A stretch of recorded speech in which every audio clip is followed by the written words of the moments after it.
Here are my 6 steps to buying a lake home here in Michigan.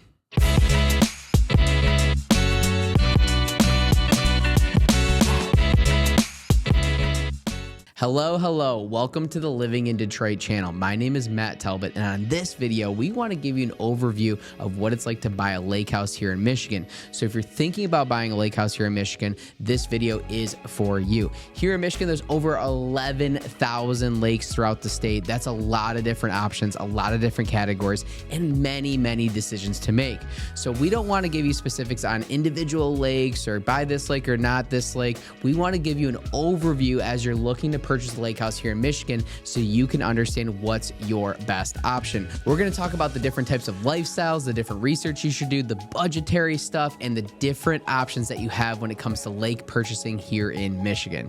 Step number 1 when it comes to purchasing a lake house here in Michigan is defining your needs. What are you looking for in a lake? And this might be pretty straightforward. People think like, I'm looking for a lake, I want water, right? But there's more to it for most buyers than that. A lot of people, when they think lake living, they might think all sports. What does that mean? That means your fast motorsports. That means your tubing and jet skiing and those fast motor boats that are allowed to go fast throughout the lake. And in that case, you need a bigger size lake. A lot of times you can get all sports at a smaller lakefront, but a lot of our clients choose to pick lakes that are 100 acres or bigger for those type of all sports lake. It allows you to really use all those different toys to your advantage, right? Now, other people, when they're looking for a lake house, they might want relaxation. They might want remoteness. They might just want fishing and hiking, and they don't want a lot of houses on the lake. And so they're looking for something a little bit more relaxed, a little bit less busy. And in that case, typically, you don't necessarily want an all sports lake. You don't want those boats flying by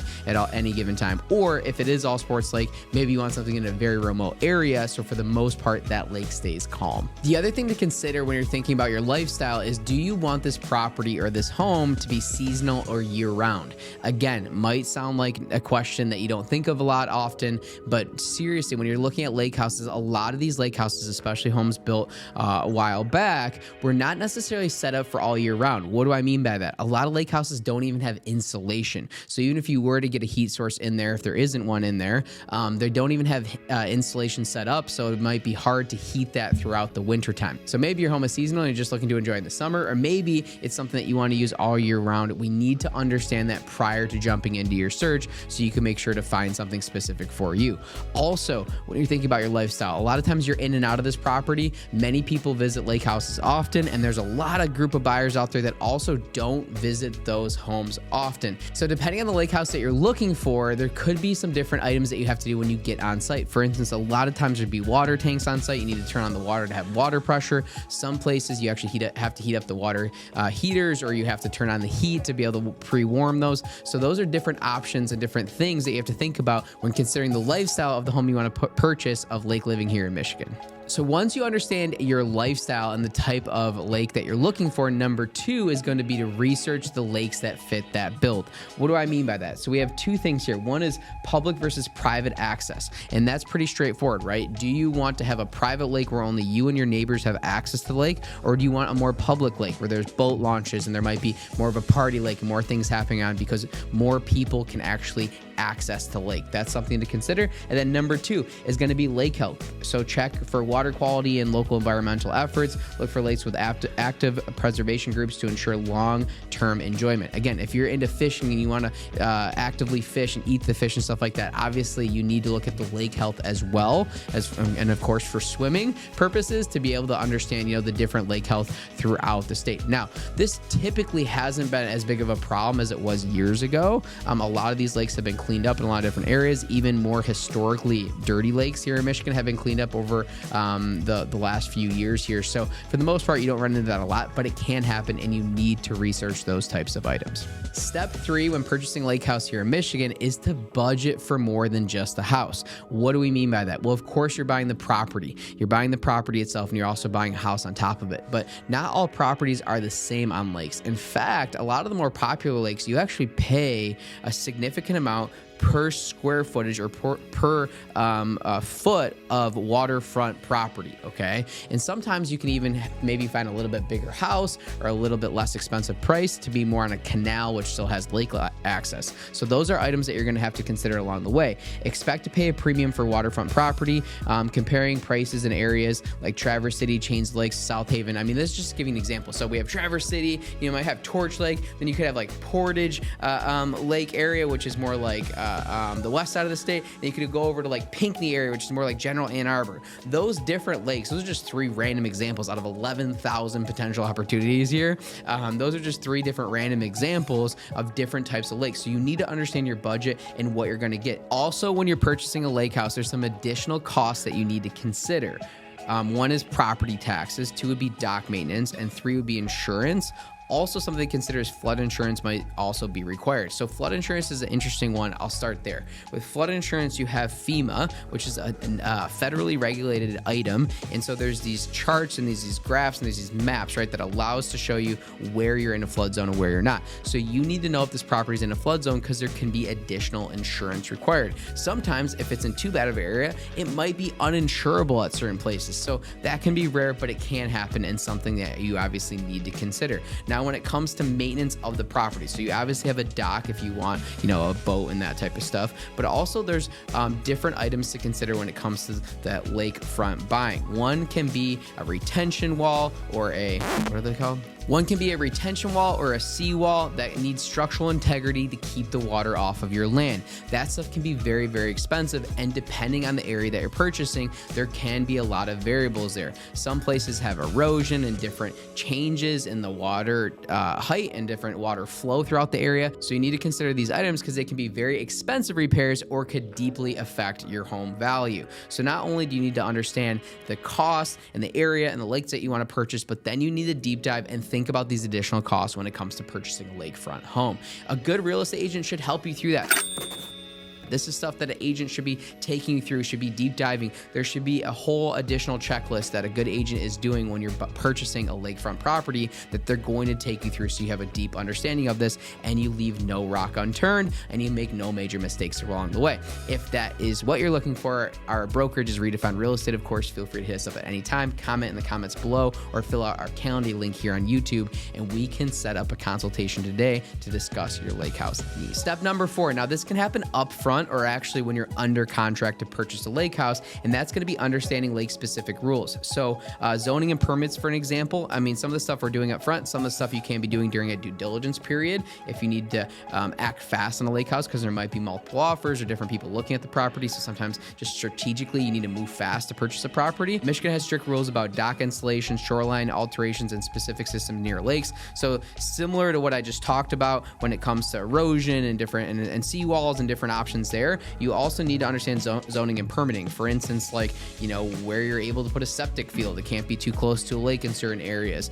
How you're running your plumbing, electrical, all that stuff is going to be different when you have lakefront property. There's going to be different zoning and permits that are needed along the way. Number 2, a lot of people overlook this one when they're considering purchasing a lake house, and that's going to be HOA or lake associations. These groups often enforce rules about noise levels, fishing limits, and boating regulations. Make sure you're comfortable with their policies. So a lot of HOAs, especially smaller lakes, are going to be more stringent and more specific on what's required and what you're allowed and not allowed to do on the lakes. Another thing to consider too, many people that are probably watching this video are thinking about investing in a lakefront property with short-term rentals these days. That's something that people are considering quite a bit. So they want to purchase a lake house, they want to go enjoy it when they want, and they want to rent it out on an Airbnb or some type of short-term rental option outside of that. A lot of these HOAs have outlawed that or have stopped that in different areas. So you have to know the lake, you have to know the HOA, and you have to do the due diligence on whether they're allowed or not.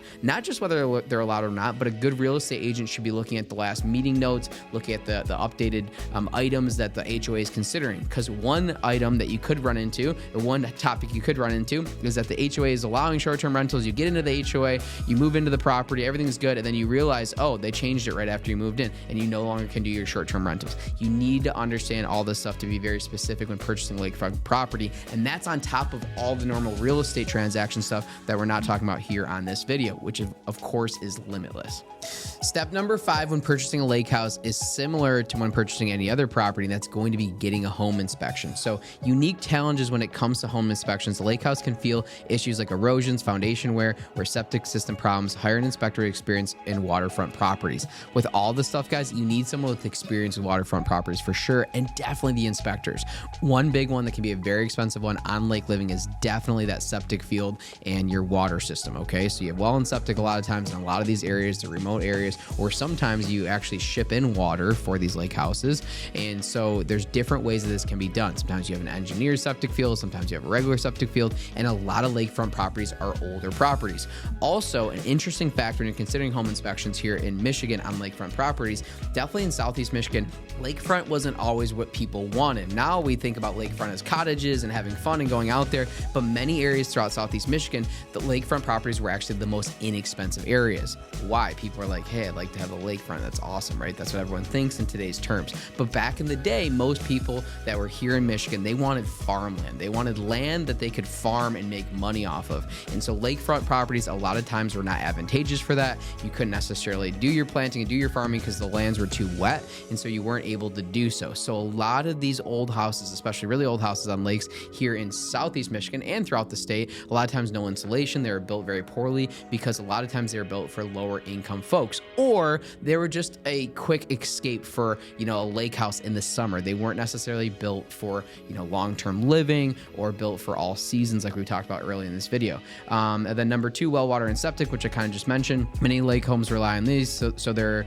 you want to make sure they're in good condition. So counties also have additional requirements of well and septic inspections. So that's county to county. And when you're looking at lake houses, you might be looking across the state. So you need a real estate agent that not only knows the processes here, but is willing and able to deep dive into the county regulations, the city regulations, the HOA, all that stuff. So you want someone that's going to get to work for you. We've had the good fortune of working with a lot of people purchasing lake houses here in Southeast Michigan, as well as across the state. Many of our local clients here that trusted us and their principal residents have now purchased different properties throughout the state. I've worked as far as Houghton, Michigan, which is way up in we're down here in the lower peninsula in Southeast Michigan, and Houghton, Michigan is way up here in like the tip of the upper peninsula. So I've worked as far as that area throughout the state, and many times we're working with lakefront properties throughout the state. I just sold one in Charlevoix and some different areas. So the reason why our clients trust us and hire us here, a lot of times we're going to collaborate with an agent throughout the state, but we'll run the show. We'll spearhead that transaction. We'll be the quarterback.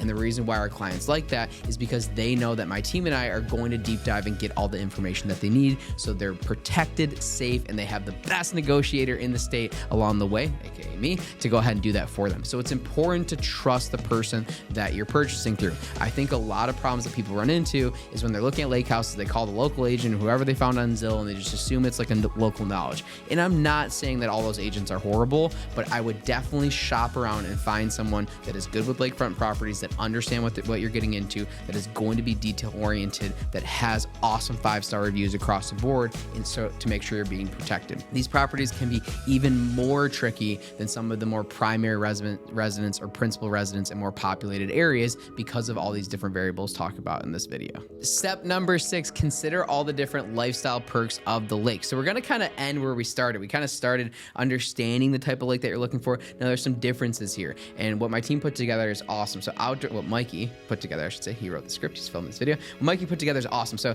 outdoor activities. Michigan lake houses provide opportunities for boating, kayaking, fishing, and swimming. Winter activities like ice fishing and snowmobiling are a bonus. So again, what outdoor activities are you doing? A lot of times people like to snowmobile in Michigan, and if you're on a lake, believe it or not, people actually snowmobile across the lakes once they're frozen, and there could be some good access to snowmobile trails. Additionally, this is a big one. I want to end here because I think this is sort of like the definition of lake living. The people that own properties on lakes, a lot of times, if they're a more popular lake or a busy lake, this is something to consider, and that's community events. Many lake communities have annual festivals and events that create close-knit atmospheres, okay? And so that goes for your primary residence people here in Southeast Michigan, across the state. A lot of these lakes, they'll have different festivals and different things throughout the year. What do I mean by that? Like a big one, obviously, is 4th of July and fireworks, right? So a lot of HOAs get together and they have a nice fireworks show on the lake. So everyone goes out, they get on their boat and they go watch the fireworks, right? That's a good example of this.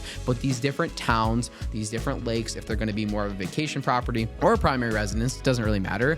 These different areas throughout the state will have a lot of different festivities. So if that's something you're into, you need to kind of understand. Maybe Petoskey's more for you, or maybe you want to go way up to the UP where it's a little bit more remote. Or maybe you want to be close to Traverse City in a big city where there's a lot of things happening. Or maybe you want to be in Southeast Michigan. Right now we have someone looking for a lake house and they actually want to be within an hour and a half of Wayne County. Okay, so really an hour and a half to 2 hours or so, depending if the right property pops up. So they want to be able to come in and out. They had a different property way up north that we recently sold, and they wanted something a little bit closer because they were kind of tired of the drive. So all these items are very important to consider when you're purchasing a lake house, and definitely the festivities that are put on both in the lake, in the HOA, as well as the surrounding town that the lake is in. So hopefully this video sparks some different ideas and gives you some line items to consider to help protect you when purchasing a lake house here in Michigan. Like I said, my name is Matt Talbot. My brokerage is Redefine Real Estate. We help people buy lake houses and all sorts of properties throughout the state of Michigan on a regular basis. If that is you specifically in the next 3 to 6 months,